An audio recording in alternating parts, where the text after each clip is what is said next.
El 24 de febrero del año 2022, Putin y el Kremlin decidieron invadir a Ucrania, bajo el argumento poco creíble de que era un peligro para Rusia el ingreso de Ucrania a la OTAN. La OTAN es la Organización del Tratado del Atlántico Norte, también conocida como Organización del Tratado del Atlántico.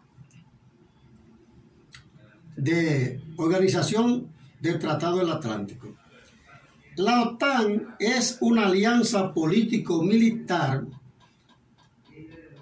firmada el 4 de abril del 1949, luego de finalizar la Segunda Guerra Mundial. Tiene su sede en Bruselas y tiene como objetivo garantizar la seguridad y libertad de sus países miembros. La OTAN está formada por 30 países y mantiene asociación con 40 países que colaboran con la alianza en actividades relacionadas con la seguridad y la defensa. Rusia entiende que no puede tener un país fronterizo como Ucrania dentro de la OTAN, porque sería un peligro, aunque otros países miembros de la OTAN hacen frontera con Rusia. Hay que recordar que 14 países hacen frontera con Rusia y de esos 14, 6 países pertenecen a la OTAN. Los países que hacen frontera con Rusia, que pertenecen a la OTAN, son Letonia, Estonia, Lituania, Polonia, Finlandia y Noruega, dejando a desnudo que más que un temor o peligro de que Ucrania forme parte de la OTAN, parece que Rusia quiere adueñarse de Ucrania o de parte de Ucrania, como lo hizo con Finlandia en el año 1939. Para ese entonces era la Unión Soviética.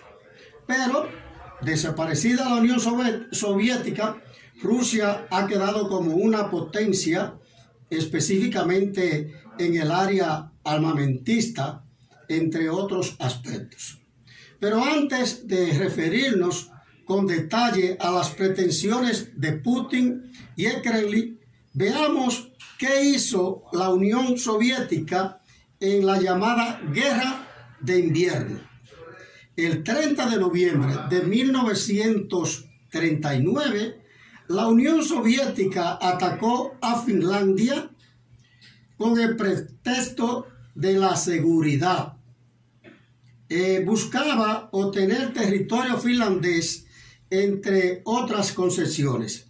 Exigía a Finlandia que le cediera terrenos fronterizos. A cambio, la Unión Soviética le daría terrenos en otros lugares como compensación, alegando razones de seguridad. Los mismos alegatos que está usando Rusia para invadir a Ucrania. Finlandia se negó a las pretensiones de Rusia, de la Unión Soviética, por lo que fue invadida con la intención de la Unión Soviética de imponer un gobierno títere en Finlandia, lo mismo que pretende Putin en Ucrania. Pero Finlandia en ese entonces repeló los ataques durante más de 2 meses, provocando pérdidas sustanciales a los invasores de la Unión Soviética. Los conflictos cesaron en marzo de 1940 con la firma del Tratado de Paz de Moscú. Finlandia en ese entonces se vio obligada a ceder el 11% de sus territorios, lo que representó en esa época para la Unión Soviética el 30% de su economía. Ahora, ¿cuáles fueron las consecuencias de esa invasión de la Unión Soviética a Finlandia en 1939. Hacemos esta comparación para que los amigos oyentes observen que se repite la misma historia. Las pérdidas soviéticas fueron grandes y la reputación internacional del país se vio mermada. Finlandia conservó su soberanía y mejoró su reputación internacional. La Unión Soviética fue expulsada de la Sociedad de Naciones el 14 de diciembre de 1939, acusada de perpetuar una guerra de agresión. Lo mismo que le está sucediendo a Rusia ahora, que está completamente aislada porque las mayorías de los países a nivel mundial repudian la invasión que está llevando a cabo Rusia en Ucrania. Lo que está sucediendo en Ucrania parece el mismo guión que se utilizó en 1939 para la Unión Soviética atacar a Finlandia. Pero retomando el caso de Ucrania, el 20 de febrero del año 2014, Rusia se anexó la península de Crimea, es decir, la República de Crimea y la ciudad autónoma de Sebastopol.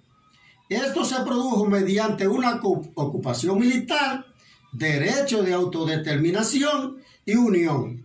Se hizo un referéndum donde la mayoría decidió que sus sentimientos eran prorrusos y que querían pertenecer a Rusia.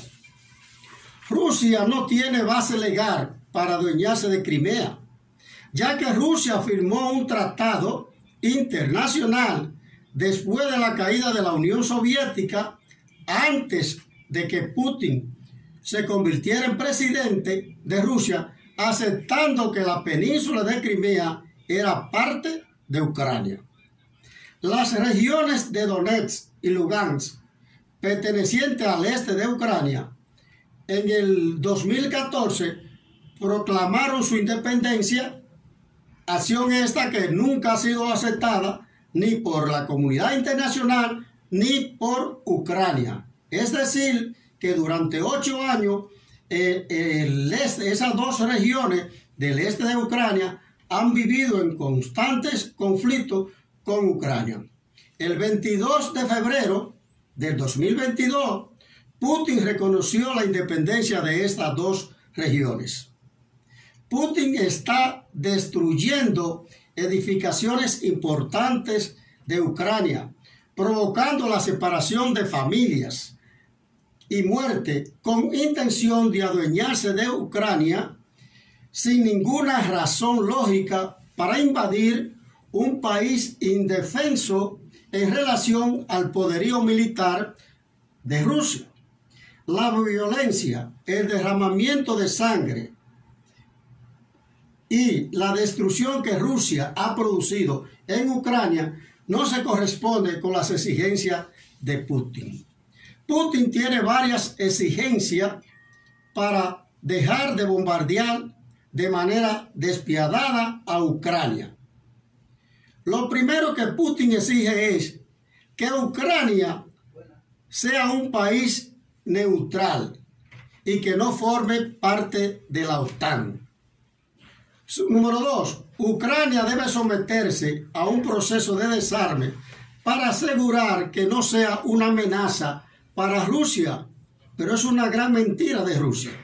Número 3, proteger el idioma ruso en Ucrania, ya que la región de Donetsk como la de Lugansk, más del 80% de sus ciudadanos hablan el idioma ruso. Número 4, abandonar Rusia le exige a Ucrania que abandone la ideología nazi de la que acusa Putin a Ucrania. Hay otra exigencia que Putin plantea y es que Putin quiere una negociación cara a cara con el presidente de Ucrania también exige que Ucrania debe aceptar formalmente que Crimea, la península que se anexó de manera ilegal, pertenezca a la Federación Rusa. Si Putin logra sus pretensiones, lo presentaría como una gran victoria y sentaría un mal precedente, ya que crearía un estado de incertidumbre a los países fronterizos cuya capacidad militar es mucho más inferior a la de Rusia.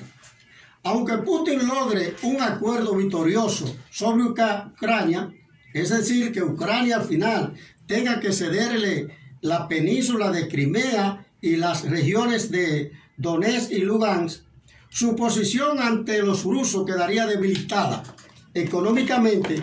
Cada día que pasa, más personas llegan a la conclusión de que Putin se ha extralimitado.